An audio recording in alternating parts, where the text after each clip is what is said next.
He covered so much as far as what we were talking about with crypto. I just couldn't get any of it out, so we broke it down into smaller parts. Here, he's going to talk about how you can use crypto internationally and how it works with different currencies. And we thought you might be interested in that as well. Take a listen. Here's the hardest part that most people are going to have to wrap their heads around.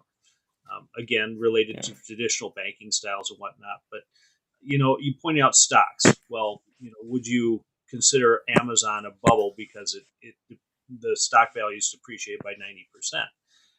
I think when people buy stocks, though, there's something tangible there, and that to me is probably the key weakness. With a lot of people who don't understand cryptocurrency and things like that, is this isn't something you can put your hands on. This isn't something you can hold like gold or silver or even your home. I mean, your home, yes, that value might fluctuate, but you can sit in your house, you can touch the walls. There's a certain amount of tangibility there. With crypto, though, it's digits on a screen in the ether. I think that's what's harder to wrap people's head around is how does something that is nothing more than electronics really creating this value? And maybe you can explain a little bit of that. Yeah, well, when you look at stocks are pretty digitized too as well. If you look at our generation, how we invest, Agreed, but I can you walk know, into an Apple store. I can hold my Apple phone and know if I invested in Apple stock that essentially I'm creating a yeah, tangible product that I can see, feel, and touch. I think that's the part that a lot of people struggle with. yeah, absolutely. Yeah, I would say, yeah, it's a struggle for sure, but because the technology gives you a way in which you can verify that what you have is true, and no one else can replicate that, right? Which is the Right. entire technology, right?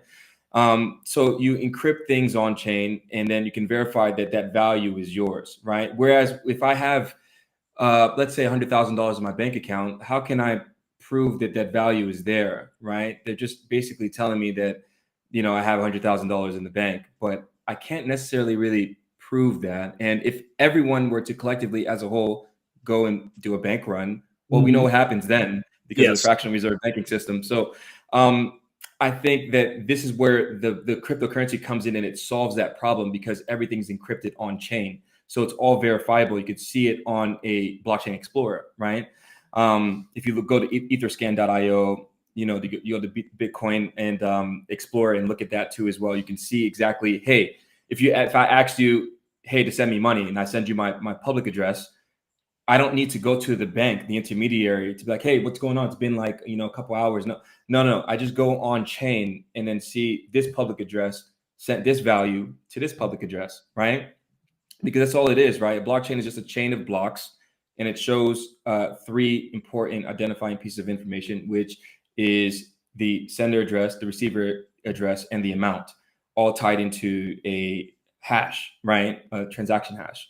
And yeah, so I think that that's what the solution that it solves is, like you see in Ukraine now, where a lot of people were flooding to the bank to get their money out, and they weren't able to get their money out because of the obvious of the fractional reserve banking system, and people still don't know that that's how it works. The system works in that way where the liquidity actually, it used to be 10% of liquidity the banks had to keep inside the banking system, but actually it's less now. I think they're operating, most of them, on like 1 to 2% liquidity, which is absolutely asinine. So you're working hard with your time, exchanging that for what everyone uniformly agreed upon on as a medium of exchange, and you're storing that in what you consider a safe vehicle to store it at. And then, something happens within the economy, people get scared, they go on a bank run, and then you realize that all that time you spent in, to reciprocate to get that amount of value and put it into that system is all gone, and so what do you do then? So I think it's a great hedge for these type of situations, catastrophic situations that we have. But I don't know what you guys' thoughts are on that. Rich, you want to jump in on that? Yeah, I think the challenge for me, like I said, the biggest challenge for me is the fact that we've had this banking system and everybody's kind of ingrained to it. And I think the secondary, sort of challenge to it is that, the people who don't want blockchain are the people who are somehow significantly invested in the existing system, right? So we know that. We'll just call that out. Okay. But I guess the biggest challenge with blockchain becoming as big as potentially it could be, the challenge is the overall acceptance across, you need global acceptance, right? Like you mentioned transferring money. I think that's fabulous, right? I didn't even think of the fact that you're transferring money to a monetary system that's different than yours, and you don't lose value because it's still blockchain when you get to the other country. I guess the challenge though is like from the Western side to get everybody here. I think you need like everyone to be able to accept Bitcoin or blockchain, right?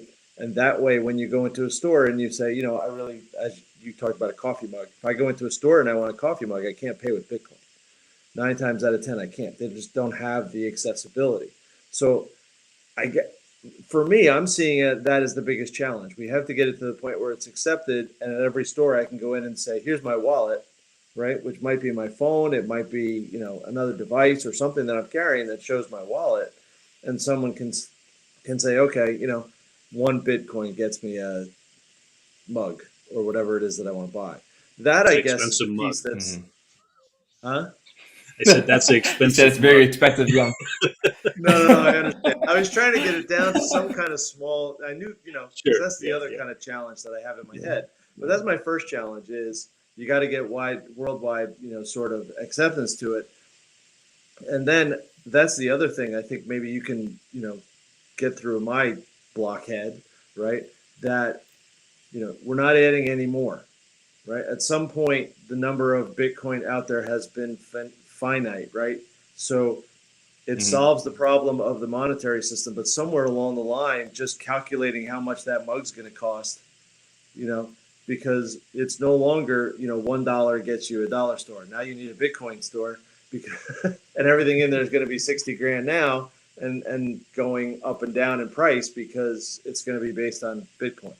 So you follow what I'm saying? Like the first thing is we need widespread Yeah. acceptance. And the second thing is how do we get it to the point where somebody who can't do math in their head at 4 o'clock in the afternoon is going to know that's a good deal when I go and I buy a mug for 1 Bitcoin and realize I just spent 60 grand. Yeah. Well, here's what I say. I say currencies are always fluctuating, right? I mean, it all depends on what it's traded against, right? If you look at the US dollar versus the Bulgarian lev or the US dollar versus the euro, they're traded against each other and those prices tend to fluctuate too. So one could argue that those are volatile currencies, right? And it's the same with Bitcoin. It depends on what you're trading it against. If you're trading it against US dollar, then it's close to $40,000 right now. But if you're trading it against, let's say, the Argentinian peso, well, it just reached an all-time high recently, in Argentinian pesos. So it depends really on what you it's the same with every other currency. I think you're never going to get the exact amount for that day that it will be the same exact amount for the next day because currencies always fluctuate slightly. Obviously it doesn't fluctuate as much when you're talking about US dollars and euros, but they are volatile. That's why you got these forex markets, where people penetrate those markets and they do high frequency trading in those markets. So that would probably be my answer to that. In regards to the denomination, it's El Salvador. What they do is they denominate everything in Satoshis. So 100 million Satoshis equals 1 Bitcoin. And so that way it alleviates you saying, "Oh, I paid 0.00000001 Bitcoin, for this mug." It just that would be 0.00000023 Bitcoin, please, for this coffee mug. So to alleviate that, they've denominated everything Satoshis. So it makes everything more sensible, I guess, for the long term. And I guess that's the best way I could sort of answer that. So you still have to tie it. So I think 100% we're getting to the same point, right? That right now Yeah. cross border, it definitely solves a cross Yeah. border problem, right? Yes.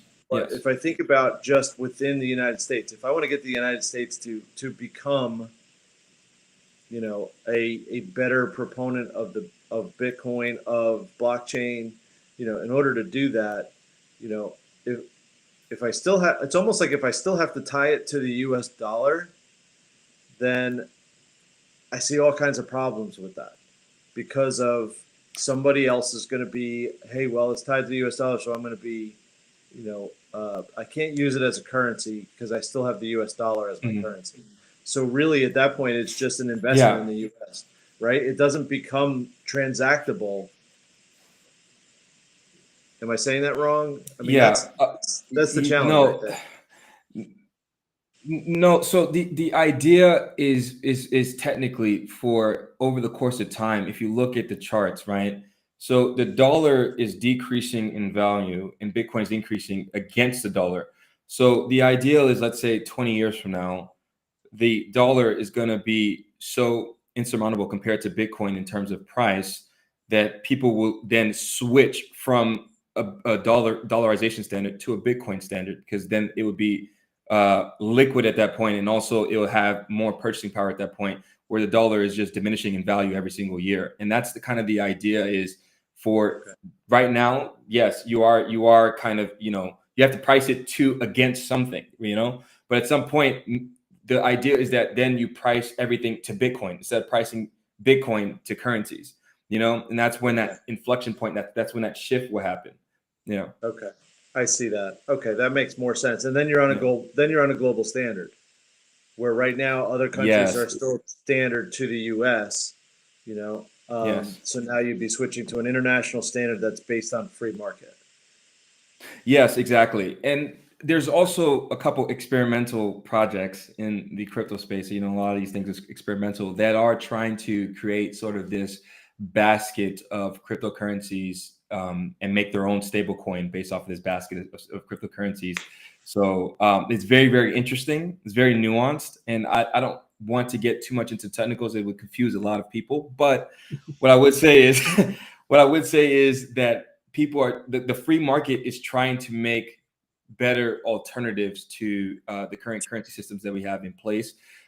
Even me, I've had issues, and it was super annoying that, luckily for me, the bank account that I had, I could just send Bitcoin because they adopted Bitcoin, and I just swapped it into Bulgarian levs. I live in Bulgaria right now, and it was so simple. It was like, okay, because I needed to send money over from my US bank account and put it into Bulgarian levs, and it was super complicated. I had to move it over here, swap it over there, and then it was freezing in between. They were like, "Hey, what are you doing? Why are you sending that amount of money?" It was just like super exhausting situation. So I just simply just sent Bitcoin, and it solved the problem within a matter of minutes.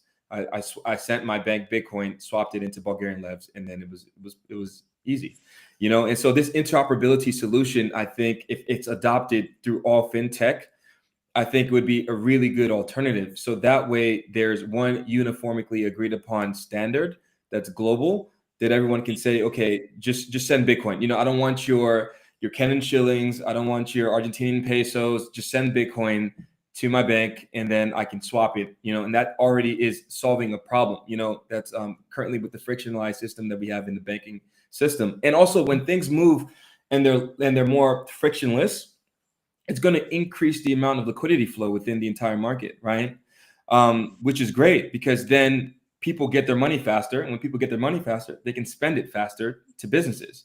So liquidity in and outflows will create this sort of hyperactive type of flow state that we'll have within the economic landscape currently, And so I think that we need to remove the friction, especially because that's another thing too that I like, is the fact that liquidity markets in the crypto space, it's open 24/7 because it's completely free market. Whereas with stocks, they close down at like 6 p.m. I don't know. Yep. I Yeah, believe and it's 4, and there's aftermarket trading, but for the most part, it's done at like 4 o'clock. yeah, this is like, for my generation, you know, sometimes we want to trade Bitcoin, and we want to be degenerates and just trade Bitcoin at like 12 p.m. or midnight, or whenever we want to trade it in a Saturday night, eating a pizza, and this is what we like to do. We like things now. We don't want to wait for things. We like things now. We like this instant gratification of doing things now. And I think this also is a great technology to cater towards the millennials, the generation, the Zoomers, the Generation Z, and yeah, I think the technology is it's beautiful because of that too, as well as you don't have to wait. It's permissionless. And I think this is the beauty and the madness behind the Sure technology. to catch out part 4 next. That'll be coming soon. Take care.